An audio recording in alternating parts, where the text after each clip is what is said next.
tonight on Game Plan. Throwing deep down the middle, touchdown, and here comes Klein, and he's got his former teammate back at the 10-yard line. The Saints are undefeated in the NFC South, but have a short week to prepare for the defending division champ. They're a great team, and they've won a ton of games since we've been here. And I think the fan bases, too, probably a little bit of a rivalry there. See how the Saints are well-equipped to prepare for their 5th Thursday night game on the road in the last 6 years. Plus, the latest on Marshawn Lattimore's injury as Julio Jones and Mohamed Sanu look to boost the Falcons' offense. We've got your full preview right here, right now. From Fox 8 Sports, this is Game Plan. Sponsored by your Southern Quality Ford dealer, built Ford tough. And the 2017 Nissan Titan with America's best bumper-to-bumper limited truck warranty, Nissan Titan. Take on any job. Back on track, the Saints are 9-3 and are headed to their biggest rival's new home on a shortened week with the hope of extending their NFC South lead. Welcome to a Wednesday edition of Game Plan. With Juan Kincaid, I'm Sean Fazan. It's a good old-fashioned college cram session for the Saints with the first exam coming in 24 hours, Sean. Rest, rest, rest. And then play is the team's plan for the short week build-up to the Falcons game. I guess it's 6 days of preparation into 3 days, So today was like a Wednesday, Thursday, and tomorrow is like a Friday, Saturday. And then you go play on Sunday, which is Thursday, right? So it's just all condensed, the game plan, the install, what you're trying to do to take care of your body as well. So just a great sense of urgency and great time management. That's beyond my comprehension. That's beyond my knowledge, and I'm pretty sure the owners don't care what I think as a singular. Now, if we come together as a collective, sure, we can make changes happen. But I do believe that, we've been playing this, this Thursday night game for as long as I've been around, and so we've made it work. So I'm not condemning it, and I'm not praising it. It is something that we all as football players have to deal with. You'd hope that you have it earlier in the season when your body's a little bit more fresh. But, week 13 works too. Here's today's injury report. Andrews Pete's not going to play. He is out with the groin injury. Questionable, Teron Armstead, Mark Ingram, Marshawn Lattimore, Marcus Williams, and Trey Hendrickson. Those 5 guys are questionable we shall see going forward into tomorrow night's game.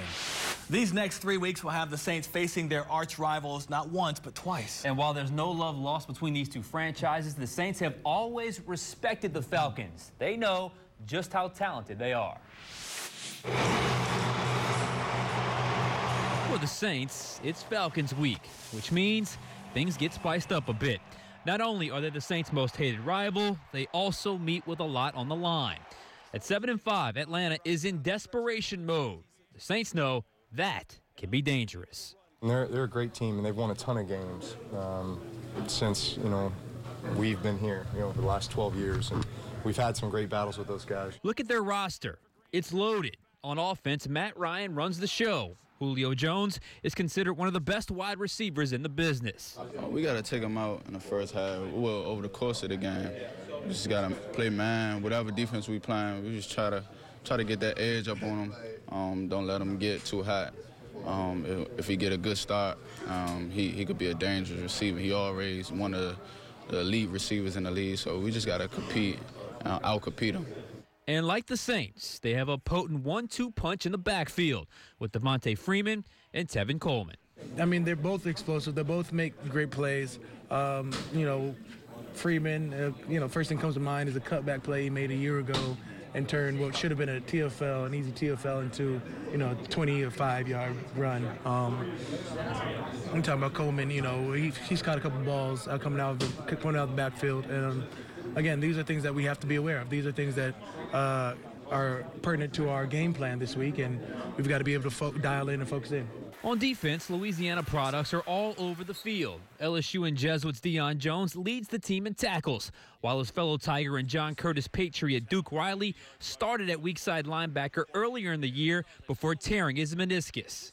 In the secondary, SLU's Robert Alford leads the team with 15 PBUs. As a unit, they're 10th in the NFL in sacks, led by Adrian Claiborne with 8 and Tack McKinley with 5. They're really talented. They fly around. I think Dan Quinn does a great job. They're very well coached. Speed, athleticism, a lot of playmakers, at the linebacker position and in the secondary. just a really talented group that plays really, really well together. The Falcons defense will also get a big boost with the return of cornerback Desmond Trufant.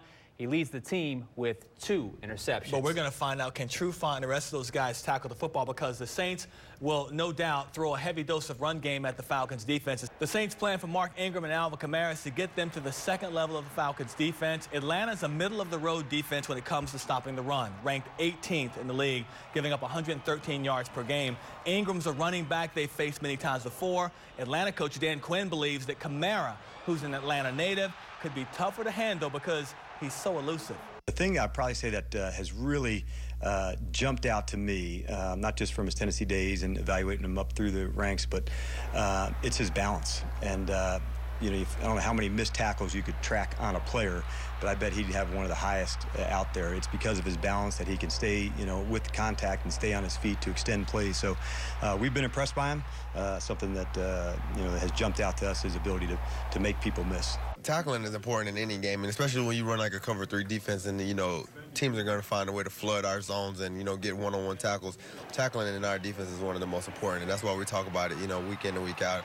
And we know for sure Drew's going to, you know, try to flood the zones and get his one-on-one matchups and the stuff he like, because he knows, you know, week in and week out what you're going to be in, and he knows how to get his matchups. Kamara is expected to get a lot of attention from the Falcons, which could open things up for Mark Ingram, which will help him. So the concept of dual threats in the backfield is something the Falcons offense is accustomed to, but not so much defending. You're right. In a lot of ways, Devonta Freeman and Tevin Coleman are a lot like Ingram and Kamara in that they're dangerous in both the run and the pass. So both teams are expecting to have their hands full in trying to stop the run this week. Yeah, it should be a running back-oriented game. We'll see how that works out on Thursday. Still to come on Game Plan, it's been a good year for Saints free agent pickups. Up next, my film study pinpoints one from Sunday who helped propel the Saints' ground attack against the Panthers.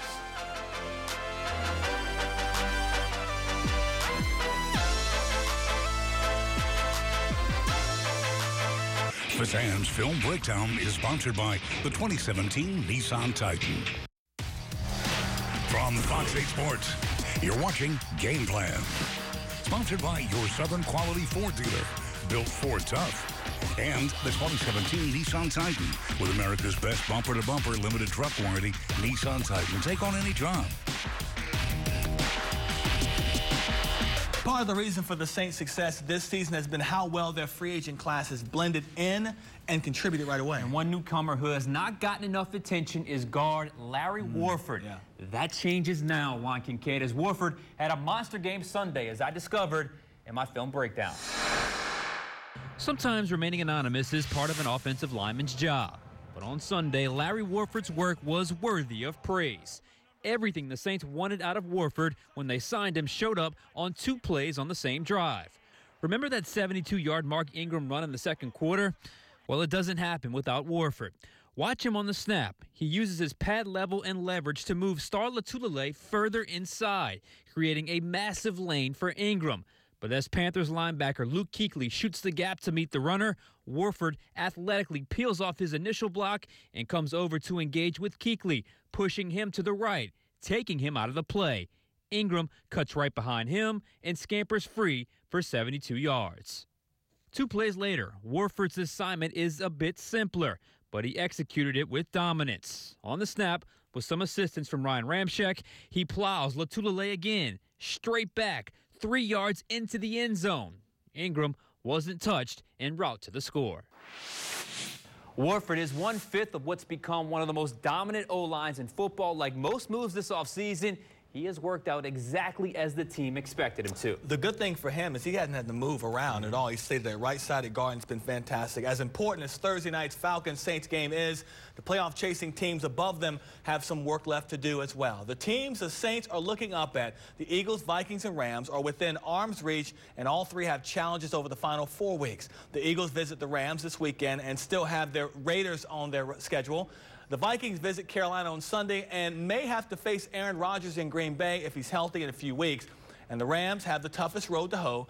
Philly at home this weekend, then at Seattle and at Tennessee. So there's a lot to be decided over the final stretch of the season. I heard this referred to this month as the pre-playoff round robin. And it pretty much is, because you're playing so many division foes. So every week brings a new challenge, usually matching division foe against division foe, which changes things markedly. That victory for the Saints yesterday really gave them a 2-game lead on the Panthers because of the tiebreak. And the Falcons can make up plenty of ground in the division as long as they win out. With their remaining 4 games, all against division teams, they'll win the NFC South if they can win those games coming up. They're desperate. Sometimes desperate equals dangerous. Right. Still to come, the Saints' defensive ranks are slipping in the absence of Marshawn Lattimore. How exposed will the black and gold be if he's not at full strength tomorrow? Herbie of NOLA.com joins us to discuss.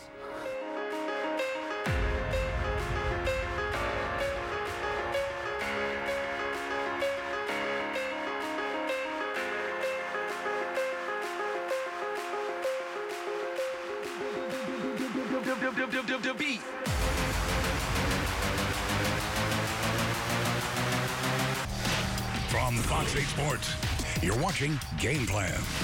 Sponsored by your Southern Quality Ford dealer, built Ford tough. And the 2017 Nissan Titan, with America's best bumper-to-bumper limited truck warranty, Nissan Titan. Take on any job. Always nice to have with us Herbie from NOLA.com and the Times-Picayune. We've got a short turnaround for the Saints. How difficult of a transition is this for them? We know Atlanta's the home team. They have the advantage in 4 days. Well, the key thing here is they're not going to be able to get a lot of on-the-field work because a lot of the stuff they're doing right now are walk-through practices. Juan is absolutely correct. The Falcons do have an advantage there because they're home. They don't have to worry about a travel day where the Saints have to travel, and that's going to cut into their preparation time. So a lot of the Saints players and even the coaching staff that we talked to earlier in the week said these next couple of days, Juan, is all about player recovery because both these teams played Sunday. Yeah. The Falcons had the luxury of recovering at home, though. Yeah, and also they had the luxury of playing at noon while the Saints had to play at 3:25. They were flexed to the game of the week. So those hours can be precious. I can remember back in 2014, the Saints had a Sunday night game and then a Thursday night game. Sean Payton was not too happy about that. Bottom line is you got to play what the schedule says. It's a short week. But, you know, I thought it was interesting when we talked to the players about this on Tuesday. They're not going to do much on the field. It's really about digesting the game plan in enough time to where you feel confident enough to go out and play. And look, these Thursday night games are usually not great football. It's usually the team that makes the least amount of mistakes that wins. So hopefully the Saints can do just enough to get in there, get the win, and get out of town. The good thing is both these teams know each other very well. There's no game planning here, really. You know what they're going to be bringing to the table. This team didn't have Marshawn Lattimore for the Panthers game. You found a way to get past that. Ken Crawley played great. You need him for this game because there's so many weapons in the Atlanta offense. If he can't play, that's a problem. Yes. And look, I just went through some tape of Julio Jones. Wow, that guy is an absolute beast. He is, in my mind, the best receiver in the NFL. You need your best cover guy to cover that player. But it's not so much just Julio Jones. I think even if you don't have Marshawn Lattimore and you say you have King Crawley, maybe you can, you know, do a coverage where you kind of roll your coverage over the top of Julio Jones. Their number 2 and number 3 receivers in Gabriel and Mohamed Sanu are both very good wide receivers in the NFL as well. This might be one of the most complete wide receiver cores in the NFL. So without Lattimore, you're a man down for what is a pretty deep wide receiver core. So yeah, hopefully he's back. If not, the Saints will have some work to do. The good thing about Lattimore is if the Saints have been saving him like you think they were because he was actually close to returning in Week 13, but why risk him on a Sunday game when you know you're playing Julio Jones and, as Sean mentioned, that potent Falcons wide receiver core? Lattimore, this is the game you saved him for, then this is the game you need to use him. And I think if anything, if you trust Lattimore enough, have him shadow Julio Jones, and that way you can scheme the rest of your defense for the rest of the weapons that Sean mentioned. But you've got an Atlanta team that's 7-5, so obviously there are some holes here, and they've struggled in some games to score some points. But are they better than the 7-5 record? I think they are better than their 7-5 record because it's the same team that we had last year. The biggest difference right now that they're trying to adjust to is with the change of the offensive coordinators from Kyle Shanahan to Steve Sarkisian. And scoring seems to be down as they're adjusting to his scheme. But ultimately, when you look at the Falcons, they still have Matt Ryan. They still have Julio Jones. They still have a dynamic backfield tandem. It's the same Falcons team. There's no doubt about it. They should be better than 7-5. I looked at their roster and I kind of went through their stats.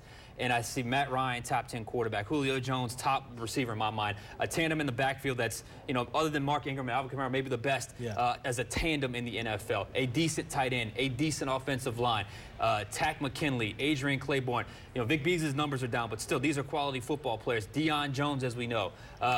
Alford, Desmond Trufant is back. So, Keanu Neal. So, you're talking about a lot of quality football players, a good kicker in Matt Bryant, even though he missed one last week. But to me, this is a better team than their record shows, and that can be tricky when you're game planning because you know what you've seen on tape. You may get a better version of themselves this week, and that could be tough for the Saints. Let me throw this in real quick. Maybe a bit of a hangover from the Super Bowl because they're feeling so pressed to get back to what they were last year because they were so close to winning it. Maybe that has an effect on the team this year. We've seen that throughout history, not just with the Falcons. It's a hard game to lose because you carries with you all into the offseason. You go so long and you lose, especially the way they lost. That's a hard game we've seen that throughout NFL history to recover from. And I think you saw it the first couple weeks of the season, the first half of the season for the Falcons. They seem to have found their mojo a little bit. We'll see what happens Thursday. And I think Sean is absolutely correct, Juan. When you talk about the way they lost that Super Bowl, nobody's ever going to let them forget that. You have T-shirts out. 28-3, wasn't it? That has to linger. It's just human nature. And I know these guys are professional athletes, professional coaches, but that stuff is going to be in the back of their head. And I'm sure that's kind of played a role as to why they've started out the way they have. What we do know is if the Saints continue to win, they're going to win this division and win the playoff spot that comes with it, get home field advantage in some of the games. But this game can set them up for some things like if they win this game right here, they're that much closer to winning the division and that playoff spot. Yeah, you're 10-3. Your opponent would be 7-6. You already have a 2-game tiebreaker over Carolina, even if they win. So if you win this game, it won't guarantee you the NFC South, but it puts you on the right track to taking that NFC South crown. It'll be harder to lose it than win it. Yeah, it puts you in the driver's seat. I mean, you've got these last few games here, and they're so critical for the Saints. Like Sean had mentioned before we came on the set, and he's absolutely correct. They're going to face the Falcons twice in the next 3 weeks. So these games are going to be huge for the Saints to lay the groundwork for the postseason, and they can do this here. We do have a question from our Final Play Apps Final Word feature, and this one comes from Richard Lemon from Terrytown. He says, we're all giving the guys in the skill positions like quarterback and running back all the attention, but I think the offensive line is where the most improvements are this year. Do you feel the same? I absolutely do, and I think this is something that we've talked about throughout this show here, is the improved offensive line and their ability to move pieces around to compensate injuries.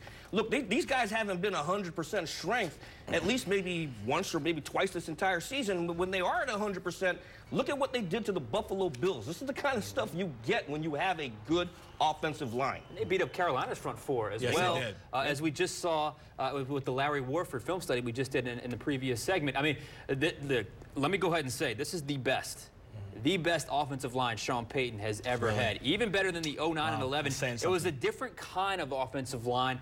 I mean, they move people. They are road graders. It's no coincidence that the better the offensive line, look at the rushing stats that they have right now. They're more of a run-oriented team right now, if you're going to be honest. So the offensive line has been one of the best things in a list full of great things this season. It's been one of the best. And they've kept Drew Brees upright, which is the most important thing. Herbie, thank you very much. Appreciate you being with us.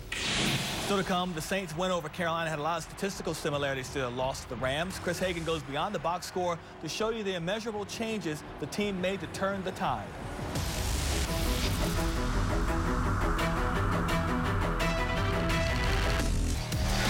From Fox 8 Sports, you're watching Game Plan. Sponsored by your Southern Quality Ford dealer, built Ford tough. And the 2017 Nissan Titan with America's best bumper-to-bumper limited truck warranty, Nissan Titan. Take on any job. Time for keys to the game, and this week is all about the short preparation for the road trip. It's nothing new to the Saints. This will be the 5th time in the last 6 years that they've had to go on the road for a midseason Thursday night game. That seems disproportionate, but they're not alone. 4 of the teams share their plight, and the curious trend is good franchises tend to find a way to overcome the adversity and get the job done. The Seahawks have the best record under these circumstances. Perhaps it's no coincidence that they've also made the playoffs each of the last 5 years. Inconsistent clubs like Chicago and Washington are 1-4. The Giants, not much better. They're 2-3. If the Saints can get a win in Atlanta, it will put them above 500 at 3-2. A bounce-back win for the Saints over Carolina last week saw some marked improvements from their loss in Los Angeles. Great moves. And Chris Hagan says it wasn't just what they did, it was when they did it. He explains in this week's Beyond the Box Score. Beyond the Box Score is truly where you have to go this week when you look back on how the Saints completed the season sweep of the Panthers. Because within the box score, there aren't a whole lot of changes from the week before against the Rams.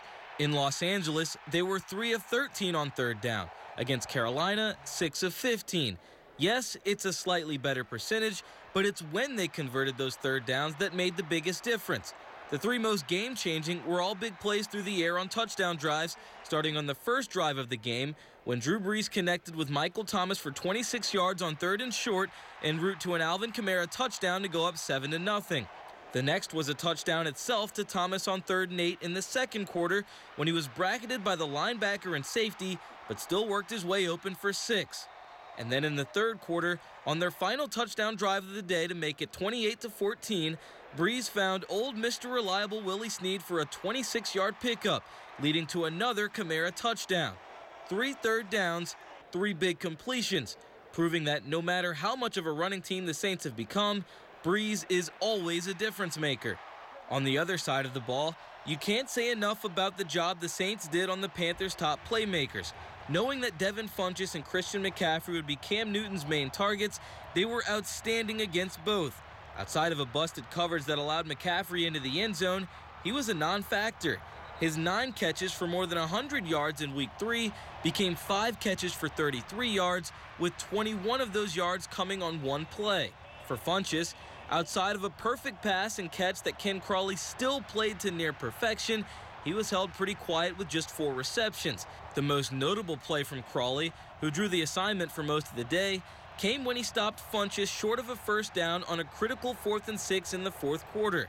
Simply put, they made the clutch plays, something they did often during their 8-game win streak. And if they keep it up, they could have another win streak going by the end of Thursday night. Reporting for Game Plan, I'm Chris Hagan. We'll be right back at it tomorrow at 6 o'clock p.m. as Sean, this guy, flying the friendly skies to Atlanta for an hour-long primetime edition of Tailgate and then a special Friday installment of Jim Henderson's Black and Gold Review Show, which will be followed by the season finale. Wait for it. You ready? Fox 8 Football Friday. It may not be a Saints Sunday, but we'll still wrap up the weekend Sunday night on the final play at 10:30. Until next time, thank you for watching Game Plan. Thanks to everyone here at Fox 8 for their contributions. Our next newscast is bright and early, 4:30 in the morning. Good night, everyone. Good night. From Fox 8 Sports, this has been Game Plan, sponsored by your Southern Quality Ford dealer, built Ford tough, and the 2017 Nissan Titan with America's best bumper-to-bumper limited truck warranty.